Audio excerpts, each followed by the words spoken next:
এখন ঘুষ তো হালাল আর জুল হারাম। এদেশ সরকারি দলেরও নয়, বিরোধী দলেরও নয়, এই দেশ 18 কোটি মানুষের। সংবিধানের ভিতরে যদি গণভোটের প্রভিশন থেকে না থাকে তাইলে 26 সালেও কোনো নির্বাচন নাই। সংবিধানে তো 26 সালে নির্বাচন হওয়ার কথা না, সেটা 29 সালে গিয়ার কথা। 90 সালে আমরা অনুরোধ করেছিলাম কেয়ারটেকার সরকার বাস্তবায়ন করার জন্য, তখনকার সরকার এটা আমলে নেয় নাই। আমরা আন্দোলন করেছি, সংসদের ভিতরে করেছি, বাইরে করেছি।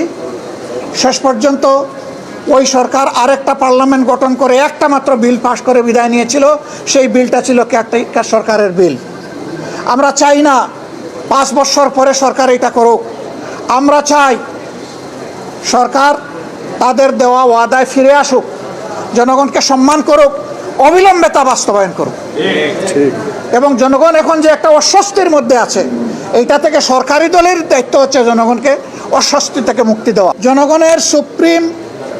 জনগণের উইল হচ্ছে সুপ্রিম ল। জনগণ চেয়েছে, এই জন্য ফ্যাসিস্ট সরকারকে জনগণ বিদায় দিয়েছে, কোনো সংবিধানের আলোকে বিদায় নেয়নি। সেই সরকার বিদায় নেওয়ার পরে জনগণের অভিপ্রায়ে একটা সরকার গঠন হয়েছিল এবং সেই সরকারের জারি করা নির্দেশের আলোকেই, আদেশের আলোকেই গণভোট এবং সংসদ নির্বাচন অনুষ্ঠিত হয়েছে। এখন ঘুষ তো হালাল আর জুল হারাম। একটা যদি হালাল হয় আরেকটা হারাম হয় কিভাবে? তারা এখনো বলছেন এটা সংবিধানে নাই। তাহলে সংবিধানে এই সরকারেরও প্রভিশন নাই এখন যেটা গঠন হয়েছে। সংবিধান অনুযায়ী এখন কোনো সরকারি দল নাই, পালায়ে গেছে। সংবিধান অনুযায়ী এখন কোনো বিরোধী দল নাই, সেটাও পালায়ে গেছে। আপনি সংসদ মানবেন, সরকার মানবেন, জনগণের অভিপ্রায়ের এক অংশ মানবেন, আর এক অংশ মানবেন না। গণভোটকে অস্বীকার করবেন, বলবেন 51% মানুষ আমাদেরকে ভোট দিয়েছে। তো 68.6% মানুষ যে গণভোটে হা বলেছে, 51% বড় না ওইটা বড়? এই 51% তো বাস্তবায়ন হয়েছে। আমাদের অনেক রিজার্ভেশন থাকা সত্ত্বেও আমরা মেনে নিয়েছি। শান্তি শৃঙ্খলার স্বার্থে, গণতান্ত্রিক ধারা ফিরে আসুক সেই স্বার্থে। তাহলে বেশিরভাগ জনগণের অভিপ্রায়কে আমরা অস্বীকার করব কিভাবে? আমরা জনগণের সাথে বিশ্বাসঘাতকতা করতে চাই না। জনগণকে আমরা কথা দিয়েছি, গণভোটের রায় বাস্তবায়নের জন্য সংসদের ভিতরে আমরা লড়ে যাচ্ছি। আপনারা দেখতে পাচ্ছেন আমরা লড়ে যাব এবং একই সাথে জনগণকে সাথে নিয়ে রাজপথেও আমরা লড়ে যাব ইনশাআল্লাহ। এ দাবি বাস্তবায়ন না হওয়া পর্যন্ত আমাদের অবস্থান অপরিবর্তিত, আমাদের লড়াই চলবে। এবং আমরা বিশ্বাস করি কখনো কোনো জনপদে জনগণের অভিপ্রায় বা রায় কখনো বৃথা যায় না, সেটাই শেষ পর্যন্ত বাস্তবায়িত হবে ইনশাআল্লাহ। বিজয় হবে বিরোধী দলের নয়, বিজয় হবে 18 কোটি মানুষের। যারা গণভোটের পক্ষে অবস্থান নিয়েছে বিজয় হবে তাদের। আমরা আবারও বলছি, এই জনগণের সাথে আমরা বিশ্বাসঘাতকতা করতে পারবো না। আমাদের অবস্থানে আমরা অনড়, অটল, অপরিবর্তিত লড়াই আমাদের চলবে ইনশাআল্লাহ। এদেশ সরকারি দলেরও নয়, বিরোধী দলেরও নয়, এই দেশ 18 কোটি মানুষের। সুতরাং 18 কোটি মানুষের রায়, স্বার্থ, অধিকার উপেক্ষিত হবে। আর বিরোধী দল বসে বসে সংসদের ভিতরে সমর্থন দেবে, সে বিরোধী দল আমরা নই। ভালো কিছু হলে অবশ্যই সমর্থন দেব, কিন্তু জনস্বার্থ বিঘ্নিত হলে অবশ্যই তার বিরুদ্ধে আমরা রুখে দাঁড়াবো। আজকের এই ওয়াকআউট তারই অংশ। আপনারা সাথে থাকবেন, আপনাদেরকে সাথে নিয়েই আমরা জনগণের এই রায় বাস্তবায়ন করব। নতুন আলোচনা শুরু হয়েছে। সেই আলোচনা হচ্ছে শেখ হাসিনার বিরুদ্ধে গত নভেম্বরে যে মৃত্যুদণ্ডের আদেশ দেয়া হয়েছে আন্তর্জাতিক অপরাধ ট্রাইব্যুনালে, সেই মৃত্যুদণ্ডের আদেশ কি স্থগিত করে দেয়া হচ্ছে? সরকার কি সেরকম কোনো সিদ্ধান্ত নেবেন? অনেকে আশ্চর্য হতে পারে এই প্রসঙ্গটা, কিন্তু এই প্রসঙ্গটা আসার প্রাসঙ্গিকতা তৈরি হয়েছে, তাই আলোচনা টেবিলে এসেছে। যদিও এই মুহূর্তে সেরকম কোনো সম্ভাবনা দেখা যাচ্ছে না, কিন্তু আলোচনাটা একেবারেই অপ্রাসঙ্গিক নয় বলে মনে করছেন অনেকে। এই আলোচনা যেমন হচ্ছে, তেমনি সেপ্টেম্বর নাগাদ শেখ হাসিনা দিল্লি দূতাবাসে, বাংলাদেশের যে দূতাবাস, সেখানে ট্রাভেল পাস চাইবেন বাংলাদেশ সরকারের কাছ থেকে, এমন আলোচনাও চলছে। কিন্তু এরই মাঝে চিফ প্রসিকিউটর একদিন আগে যে বক্তব্য দিয়েছেন যে আইনি দিক থেকে তার নিজের দেশে ফেরার কোনো স্কোপ নেই, সুযোগ নেই, তাকে ভারতকেই হস্তান্তর করতে হবে এবং আসামি হিসেবে গ্রেপ্তার করে হস্তান্তর করতে হবে। শেখ হাসিনার নিজের কোনো ফেরার স্কোপ নেই। কিন্তু শেখ হাসিনা, তার দল অন্য কথা বলছে, প্রস্তুতি নিচ্ছে অন্যরকম। আর আগের কথাটা তো বললাম, এই দুটো বিষয় নিয়ে কি আলোচনা হচ্ছে, কি আলোচনা সমাজে ছড়িয়ে দেয়া হচ্ছে, চলুন একটু ব্যাখ্যা বিশ্লেষণ করে বোঝার চেষ্টা করি যে এই দুই আলোচনার গ্রহণযোগ্যতা, বাস্তবতা কতটা আছে, কতটা নেই। থাকবেন দর্শক। বলছিলাম শেখ হাসিনার মৃত্যুদণ্ড আদেশ, এদিকে ট্রাভেল পাস। মৃত্যুদণ্ড আদেশের বিষয়ে একটু পরে আসি, ট্রাভেল পাসের ব্যাপারে আলোচনা করি। আওয়ামী লীগের বিভিন্ন নেতাদের বরাত দিয়ে বিভিন্ন সাংবাদিক দাবি করছেন যে শেখ হাসিনা সেপ্টেম্বরের শেষ নাগাদ অথবা অক্টোবরের প্রথম সপ্তাহে ট্রাভেল পাস চাইবেন বাংলাদেশ সরকারের কাছ থেকে। ট্রাভেল পাস তখনই দেয়া হয় যখন কারো পাসপোর্ট থাকে না, বিদেশে থাকা কারো পাসপোর্ট থাকে না। এই প্রসঙ্গটা আলোচনা হয়েছিল বর্তমান প্রধানমন্ত্রী তারেক রহমানের ব্যাপারেও অন্তর্বর্তী সরকারের আমলে। তখনকার পররাষ্ট্র উপদেষ্টা, তাকে আমরা বলতে শুনেছিলাম যে তারেক রহমান ট্রাভেল পাস চাওয়া মাত্রই তাকে দেয়া হবে, এই ব্যাপারে কোনো রকমের কোনো সংকট নেই, সন্দেহ নেই। তারেক রহমানেরও পাসপোর্ট ছিল না, সেই পাসপোর্ট তিনি ব্যবহার করতেন না, কিংবা ইংল্যান্ডের কর্তৃপক্ষের কাছে পাসপোর্ট দিয়ে দিয়েছিলেন, সারেন্ডার করেছিলেন, এরকম আলোচনা সমাজে ছিল। কিন্তু তারেক রহমানের ফিরতে সমস্যা হয়নি। অন্তর্বর্তী সরকার তার ফেরার পথটা একেবারে পরিষ্কার করে দিয়েছে। নিরাপত্তা নিয়ে শঙ্কা ছিল, সেটাও আমরা পরবর্তীতে দেখেছি, সেই শঙ্কাও কাটিয়ে ওঠা হয়েছে। যদিও তারেক রহমানের নিরাপত্তায় বুলেট প্রুফ বাস, বুলেট প্রুফ গাড়ি এগুলো কেনা হয়েছিল, যেগুলো তিনি ব্যবহার করছেন এখন।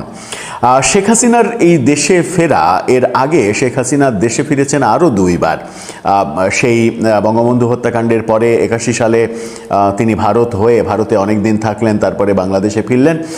এরপরে 2007 সালে 111 সরকারের সময়ে তিনি বিদেশে ছিলেন এবং বিদেশে থাকা অবস্থায় তার দেশে ফেরার ওপরে নিষেধাজ্ঞা জারি করা হয়েছিল।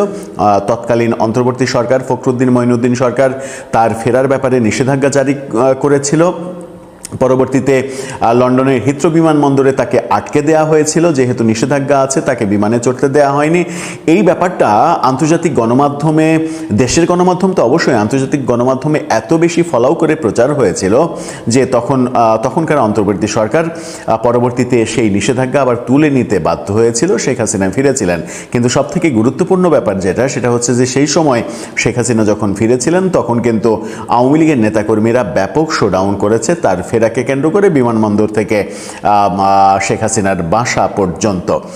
সেই কারণে আশঙ্কা করা হচ্ছে এবারও যদি শেখ হাসিনা নিজে থেকেই ফিরতে চান, তাহলে এরকম শোডাউন কিংবা তার চাইতেও বড় শোডাউন আওয়ামী লীগ করার চেষ্টা করতে পারে। সেটা সরকারের পক্ষে অনেক বেশি কঠিন হবে মোকাবেলা করা কিংবা ঠেকানো।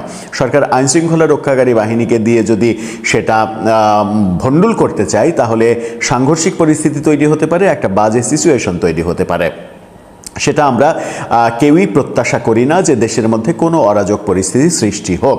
কিন্তু শেখ হাসিনা যদি ট্রাভেল পাস চান, তাহলে সরকার কি ট্রাভেল পাস শেখ হাসিনাকে দেবেন কিংবা অনুমতি দেবেন? বিভিন্ন সূত্র বলছে যে এই ক্ষেত্রে এক ধরনের সিদ্ধান্তহীনতায় রয়েছে সরকার। কিছুদিন আগে একটা গণমাধ্যম নিউজ করেছিল, বিএনপির নেতাদের বিভিন্ন সোর্স দিয়ে তারা দাবি করেছিল যে শেখ হাসিনাকে ট্রাভেল পাস দিতে চায় না বিএনপি। কিন্তু সত্যি সত্যি শেখ হাসিনা যদি ট্রাভেল পাস চান, ট্রাভেল পাসের মেয়াদ হয় সাধারণত 3 মাস। সেই 3 মাসের মধ্যে তাকে দেশে ফিরতে হবে ট্রাভেল পাস নিলে। সেটা যদি সরকার দেয়, তাহলে শেখ হাসিনা ফিরলে যে শোডাউন হবে, সেই শোডাউনটাকে সরকারের এক ধরনের বিপক্ষে চলে যেতে পারে বলে অনেকে মনে করছেন। আবার সরকার যদি ট্রাভেল পাস না দেয়, তাহলে আন্তর্জাতিক অঙ্গনে এটা নিয়ে ব্যাপক খবর হবে এবং তখন অনেকেই দাবি করার স্কোপ পাবেন যে শেখ হাসিনাকে ফেরানোর চেষ্টা করা হচ্ছে, এই যে বক্তব্য অন্তর্বর্তীকালীন সরকার থেকে বর্তমান সরকার পর্যন্ত, এই বক্তব্যগুলো আসলে মিথ্যা বক্তব্য। শেখ হাসিনাকে তারা ফেরাতে চায় না বলে তিনি যখন নিজেই ফিরতে চাচ্ছেন তখন তাকে ট্রাভেল পাস দেয়া হচ্ছে না। সুতরাং সরকারের মধ্যে একটা উভয় সংকট অবস্থা রয়েছে। কি হবে সেটা হয়তো সময়ই বলে দেবে। এই যে বাস্তবতা, এই বাস্তবতাটা থেকে আমরা বুঝতে পারছি যে আওয়ামী লীগের নেতারা দাবি করছেন যে শেখ হাসিনা ফেরার সিদ্ধান্ত নিয়েছেন, এবং কেউ কেউ এই আলোচনাও করছেন যে তাকে যদি বিমানে ফিরতে দেয়া না হয় তাহলে স্থলপথে তিনি আসবেন।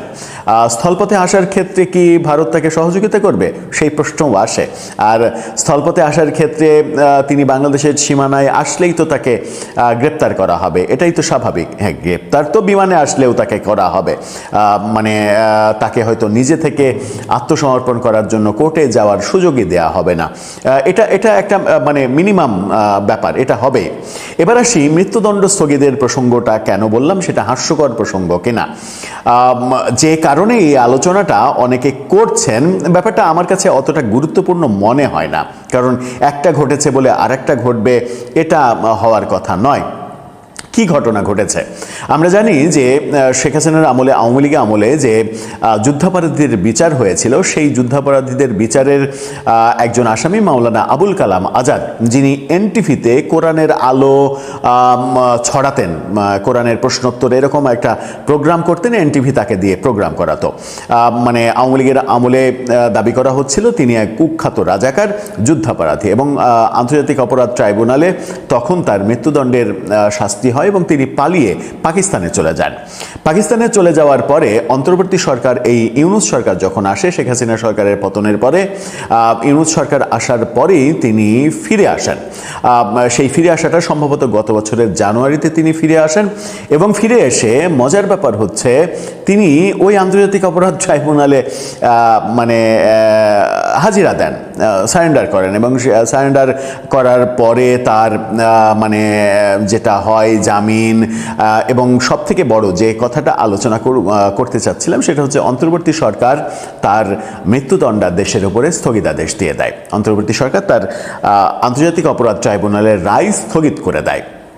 তার মানে আবুল কালাম আজাদের যে মৃত্যুদণ্ডের ব্যাপার সেটা এখন স্থগিত রয়েছে, সেটা কার্যকর করার অপশন নেই যতক্ষণ পর্যন্ত সেই স্থগিতাদেশ তুলে নেওয়া না হচ্ছে। এই ঘটনাটা যেহেতু ঘটেছে, আন্তর্জাতিক অপরাধ ট্রাইব্যুনালেরই মামলার মৃত্যুদণ্ড প্রাপ্ত একজন আসামির মৃত্যুদণ্ড স্থগিত করেছে অন্তর্বর্তী সরকার এবং মেটিকুলাস ইউনূস সরকার, সেই কারণেই চতুর্দিকে আলোচনা হচ্ছে যে দ্বিতীয় কোনো সাজা স্থগিতের ঘটনা শেখ হাসিনার সাজার ব্যাপারে হবে কিনা, এবং এটা হওয়ার যে অপশন তৈরি হয়েছে এবং অপশনটা তৈরি করেছেন ইউনূস সরকার, সেই কারণেই এই আলোচনাটা অনেকে উস্কে দিচ্ছেন যে শেখ হাসিনার মৃত্যুদণ্ড ঠিক একইভাবে স্থগিত হতে পারে, সেটা আন্তর্জাতিক চাপের কারণে হতে পারে, কিংবা রাজনৈতিক চাপের কিংবা রাজনৈতিক পরিস্থিতি মোকাবেলা করার জন্য হতে পারে। এই আলোচনাটা যারা করার চেষ্টা করছেন তাদের আলোচনা করার তো অধিকার রয়েছে, কিন্তু আমার ব্যক্তিগতভাবে মনে হয় যে অন্তর্বর্তীকালীন ইউনূস সরকারের ওন করার ব্যাপার ছিল মাওলানা আবুল কালাম আজাদ, কারণ ইউনূস সরকার 1.5 বছরে যা করেছে ওই পক্ষের হয়েই করেছে, সুতরাং খুব স্বাভাবিক তার মৃত্যুদণ্ডাদেশ স্থগিত করে দেওয়া। আর একটা তো আমরা দেখেছি যে উচ্চ আদালত থেকে একেবারে পুরোপুরি খালাসি হয়েছে, সেটা ভিন্ন কথা। আদালতের সিদ্ধান্ত নিয়ে তো আর কথা বলার স্কোপ নেই, আদালত হয়তো ঠিক মনে করেছেন সেটাই করেছেন, কিন্তু সরকার যখন স্থগিত করেছে, ইউনূস সরকার তাকে ওন করে বলেই স্থগিত করেছে। বিএনপি সরকার কি শেখ হাসিনাকে ওন করে? বিএনপি সরকার কেন শেখ হাসিনার মৃত্যুদণ্ডাদেশ স্থগিত করবে? এই প্রশ্ন তো খুবই স্বাভাবিক প্রশ্ন এবং এটাই একমাত্র ভ্যালিড প্রশ্ন। সুতরাং শেখ হাসিনার মৃত্যুদণ্ডাদেশ স্থগিত হবে এবং সেটা বিএনপি সরকার করবে, এই ভাবনাই যারা রয়েছে কিংবা এই কল্পনার জগতে, স্বপ্নের জগতে যারা রয়েছেন, আমার মনে হয় যে মিথ্যা স্বপ্নই দেখছেন, এরকম স্বপ্ন দেখা উচিত নয়। এই আলোচনা যখন করছি তখন আজকে আন্তর্জাতিক অপরাধ ট্রাইব্যুনালের চিফ প্রসিকিউটর তার সঙ্গে গণমাধ্যম কথা বলেছে, সেটার একটু অংশ চলুন একটু জানি। দেশে ফিরলে শেখ হাসিনার জামিনের কোনো সুযোগ আছে কিনা? সেই প্রশ্নের উত্তরে আমিনুল ইসলাম, চিফ প্রসিকিউটর, তিনি বলছেন, আমাদের দেশে এখন পর্যন্ত কোনো মৃত্যুদণ্ড পাওয়া আসামির জামিন হয়েছে এরকম নজির নাই। যদি শেখ হাসিনাকে কোনোভাবে বাংলাদেশে আনা হয় অথবা তাকে বাংলাদেশে পাওয়া যায়, কিন্তু তিনি কিন্তু অপশনের কথা বলছেন, অথবা তাকে বাংলাদেশে পাওয়া যায়। গতকালকেই তিনি বলেছেন তার নিজের থেকে দেশে ফেরার কোনো স্কোপ নেই, আইনি স্কোপ নেই, অথচ আজকে আবার বলছেন অথবা তাকে বাংলাদেশে যদি পাওয়া যায়। তাহলে সঙ্গত কারণেই যেহেতু তার বিরুদ্ধে মৃত্যুদণ্ডাদেশ, তিনি প্রথমে জেলে যাবেন, খুবই স্বাভাবিক, জেলে যাবেন। আপিলের বিষয়ে তিনি বলেন যে রায় ঘোষণার নির্ধারিত 30 দিনের মধ্যে পদক্ষেপ না নেওয়ায় শেখ হাসিনা আপিলের অধিকার খুইয়েছেন। তিনি বলেন আইনের সেকশন 21(3) পরিষ্কার করে বলছে 30 দিন পরে আর কোনো আপিল হবে না।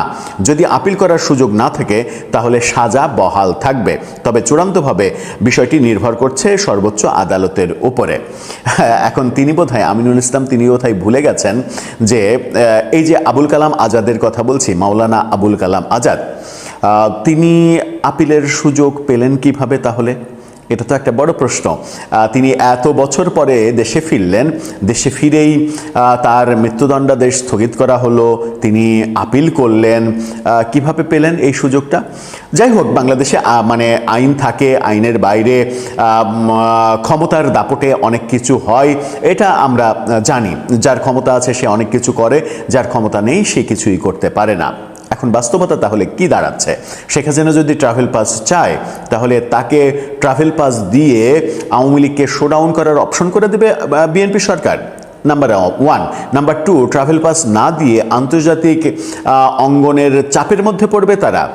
নাম্বার 3, মৃত্যুদণ্ডাদেশ আবুল কালাম আজাদের ক্ষেত্রে স্থগিত হয়েছে, মেটিকুলাস ইউনূস সরকার স্থগিত করেছে, তাই বলে কি আওয়ামী লীগপন্থী যারা রয়েছেন তারা স্বপ্ন দেখবেন যে শেখ হাসিনার মৃত্যুদণ্ডাদেশও স্থগিত হবে? অনেকগুলো প্রশ্ন, উত্তর জানা থাকলে লিখতে পারেন আমাদের কমেন্ট বক্সে।